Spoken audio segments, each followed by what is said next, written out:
The halls of Westridge Middle School smelled like floor cleaner and old lunches. Ellie Morgan walked with her eyes down, counting the white and blue tiles as she moved. 1 2 3 4 counting helped her stay calm. When her heart beat too fast, the backpack on her thin shoulders felt heavy with books and worry. Ellie was small for 13 with brown hair that never stayed neat and clothes that came from the thrift store down the street from her apartment. Watch where you're going, nobody. Jessica Miller stuck out her foot, and Ellie tumbled forward, her books scattered across the shiny floor while laughter rang out around her. Ellie's cheeks burned hot as she gathered her things, her fingers shaking. This was day number 84 of being Jessica's target. Ellie kept count of that, too. Need help. A deep voice cut through the laughter. Jake Harlow stood there, 6 feet tall, even though he was only 14. His dark leather jacket was too big, making him look like a boy trying to be a man. Everyone knew his dad was important in the Hells Angels bike group. Jake didn't smile much, but he wasn't mean like the others. I'm okay, Ellie whispered, pulling her math book close to her chest like a shield. Jake nodded once and walked away, his heavy boots making dull thuds on the floor. Ellie watched him go, noticing how other kids moved out of his way. In Miss Chen's science class, Ellie sat in the back corner where she could see everything, but nobody noticed her. Her notebook was open to a clean page, her pencil sharp and ready. Science was the one class where Ellie felt smart, where things made sense, where mixing this with that always gave the same result. Unlike people who change their minds about you for no reason. Partner up for today's lab, Miss Chen called out. 29 students moved quickly, leaving Ellie alone again. Miss Chen sighed and looked around the room. Jake, you'll work with Ellie today. Jake dropped his backpack next to her desk with a thud. I'm no good at this stuff, he muttered, not meeting her eyes. It's okay. I can show you, Ellie said, her voice so soft he had to lean closer to hear. She smelled leather and something like motor oil on his jacket. My mom fixes cars at Miller's garage. You smell like her when she comes home. Jake almost smiled. My dad works on bikes. I help sometimes. For 52 minutes, they mixed chemicals and wrote down what happened. Jake wasn't stupid like people said. He just didn't care about school. But he listened when Ellie explained things, his dark eyes watching her hands as she carefully measured blue liquid into a beaker. Through the classroom window, Ellie could see the parking lot where 3 men in hoodies stood near the side door. They didn't look like they belonged at school. A bad feeling tickled the back of her neck. Something wrong? Jake asked, noticing her stare. Probably nothing, Ellie said, but she couldn't stop looking at the strangers. One of them pulled something from his pocket that flashed in the sun. The bell rang, making Ellie jump. As students rushed out for lunch, Ellie grabbed Jake's sleeve. Those men out there, I think they have a gun. Jake's face changed, suddenly serious. We should tell someone. But before they could move, a crash echoed from the hallway, followed by screams that made the air feel cold and tight. The danger Ellie had spotted was already inside. Miss Chen rushed to lock the classroom door, but she was too late. The door flew open, hitting the wall with a bang that made everyone jump. 3 men wearing black masks stormed in. One of them held up a gun that looked both fake and real at the same time. Ellie's legs felt like water as she slid under her desk, pulling her knees to her chest. Everyone shut up and get down, the tallest robber shouted. His voice sounded scratchy, like he had a sore throat. This is happening, and nobody needs to get hurt. The second robber held up a big black trash bag. Phones, wallets, jewelry, everything goes in here now. The third man stood by the door, looking back and forth between the hallway and the classroom. Miss Chen stood with her hands up, shaking like a leaf in the wind. Please, she said. These are just kids. Kids with rich parents. The man with the bag sneered. He started moving between the desks, grabbing things from crying students. When he got to Jake, he spotted the shiny watch peeking out from under his leather sleeve. Well, look what we have here. The watch had a blue face with silver around it. Ellie had noticed it before. It looked expensive, not like something a kid would wear. The robber grabbed Jake's arm. Hand it over, tough guy. Jake pulled away. No, my dad gave me this. The man with the gun moved closer. Your dad can buy another one.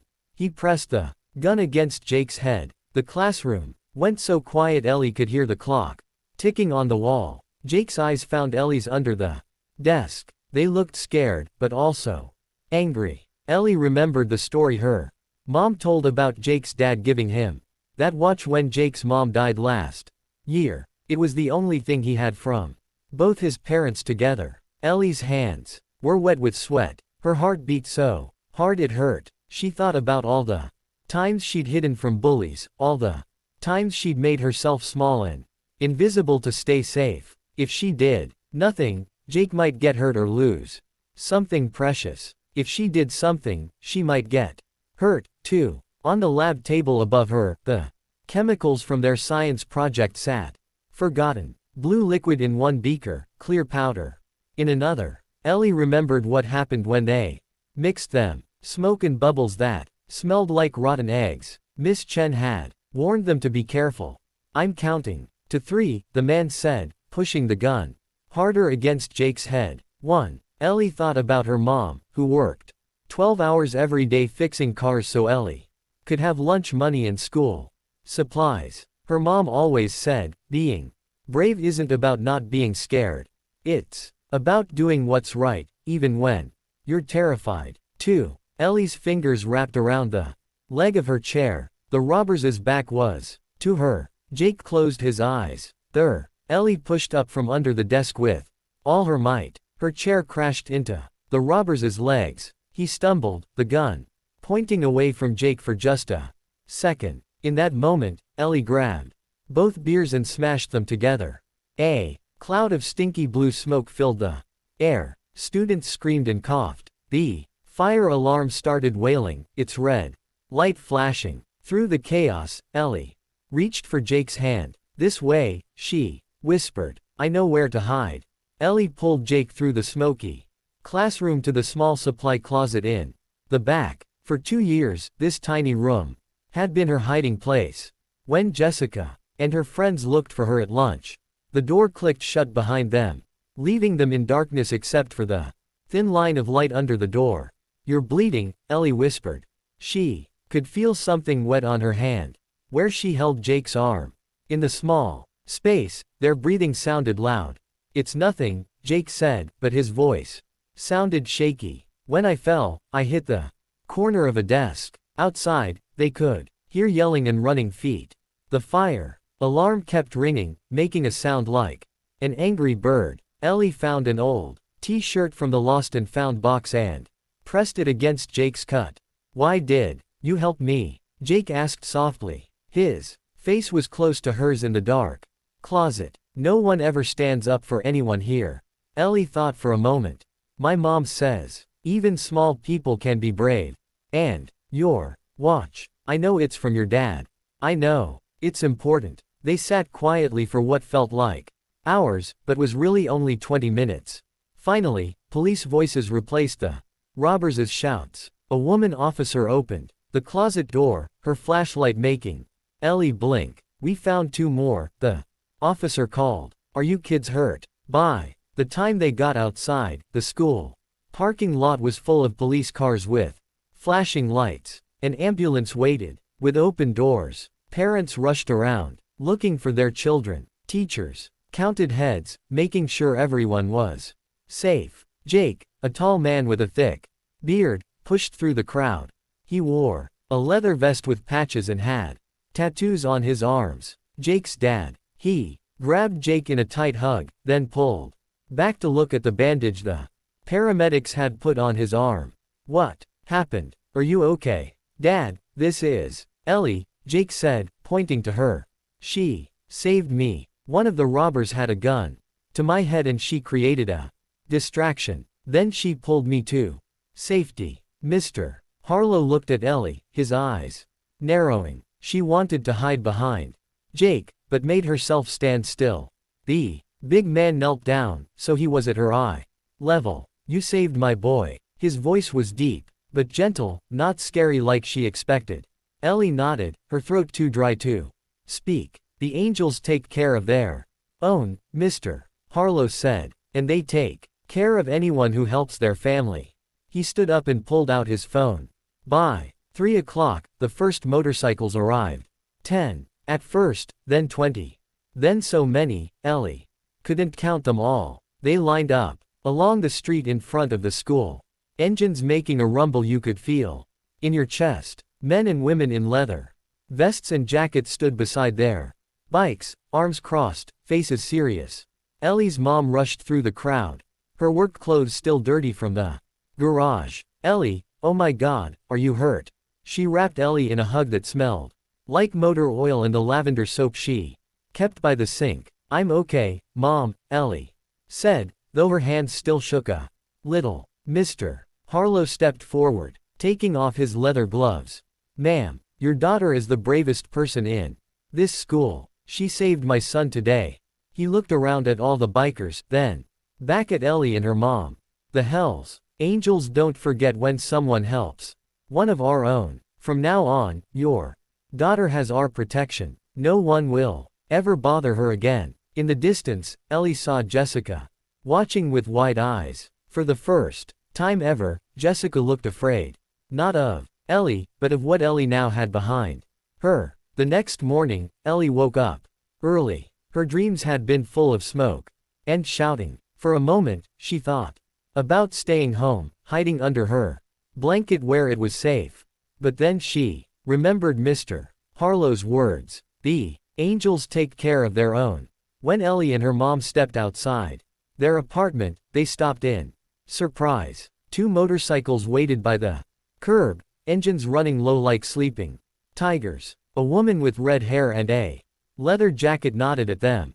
Morning, Ellie. I'm Diane. Where your ride to school today? Ellie's mom looked worried, but Ellie felt something new growing in her chest.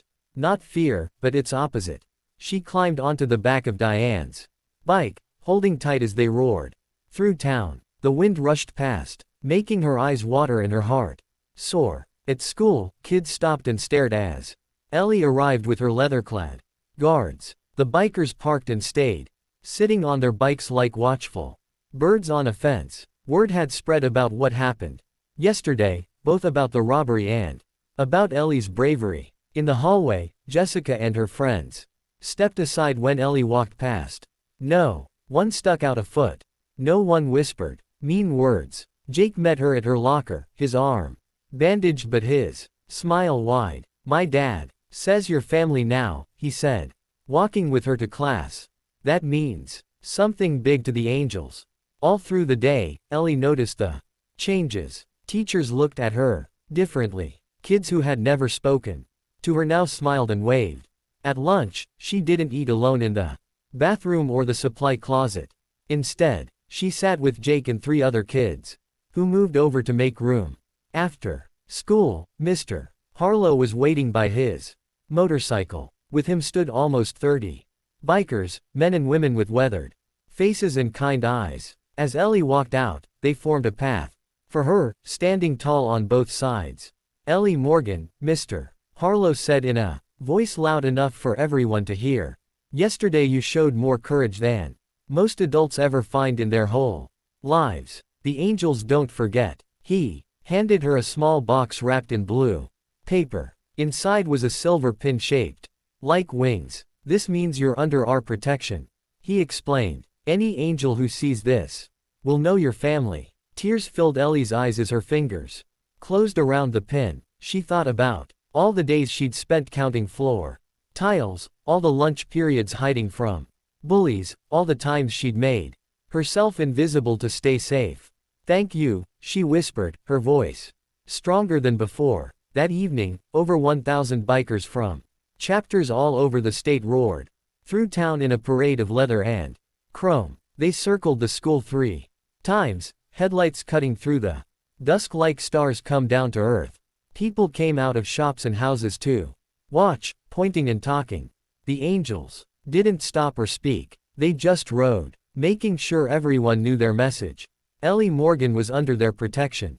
Now, at the end of the ride, they stopped at Miller's garage where Ellie's mom worked. Each biker dropped off a toy or a book or a gift card in a growing pile. For the school, Mr. Harlow explained. For all the kids. On Monday morning, Ellie walked into school with her head up, not counting tiles anymore. The silver wings pinned to her backpack caught the light. Jake waited for her by the door, his father's watch on his wrist. Outside, 2 motorcycles stood guard, their chrome gleaming in the sun. Ellie smiled, feeling the change in herself. No longer invisible, no longer afraid. She had saved someone, and in saving him,